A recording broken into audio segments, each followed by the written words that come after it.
Well, right off the bat, I'll have to admit this is my fourth take on this record.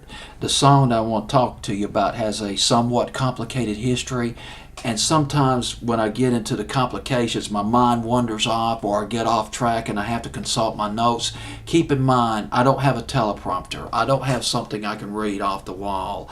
So I consult my notes and I go by memory when I get into these records, and sometimes it leads me to, these pauses where I have to collect my thoughts. The song I want to talk to you about, this is awesome. At number 16, up from number 5, up from number 16 the previous week. Fantasy Playlist, February 4th, 1996. This was a big MTV hit in early 96. Joan Osborne, One of Us. I thought this song sounded so intensely personal. I thought Joan Osborne wrote the song. Honest to God, I thought she did. But as it turned out, when I did the research on this record, it was written by a guy named Eric Basilian. Eric Basilian was working with Rob Hyman, Rick Chertoff, he was a producer, and Joan Osborne on this album.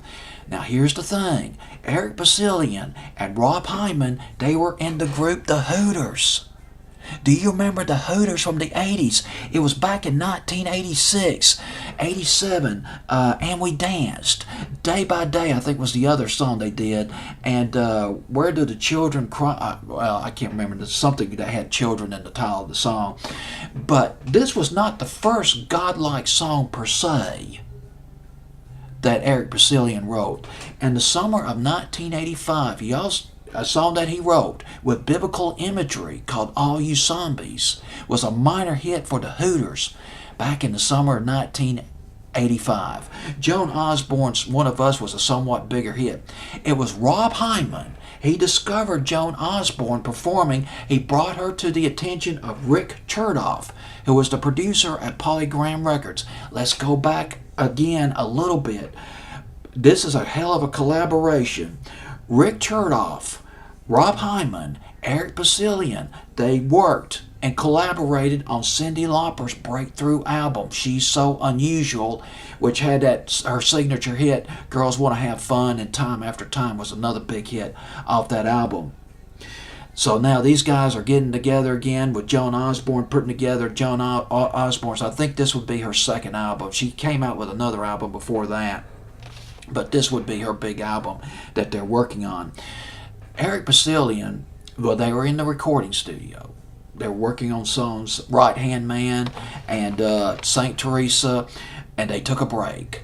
And it was during the break that Eric Basilian, I guess he sat down with his guitar and he said, I want you to listen to this weird record I wrote last night. He played the song, and Rick Chertoff, the producer, he asked Joan Osborne, he said, can you sing that song? And Joan Osborne said yes. Eric Basilian wrote the words down. He played the guitar while Joan Osborne singing, and they made a rough demo. And there it is, the song One of Us, Born. Number 5 on my fantasy playlist. Whew, boy, that was a mouthful. I hope I sounded at least a bit coherent to you. Take care.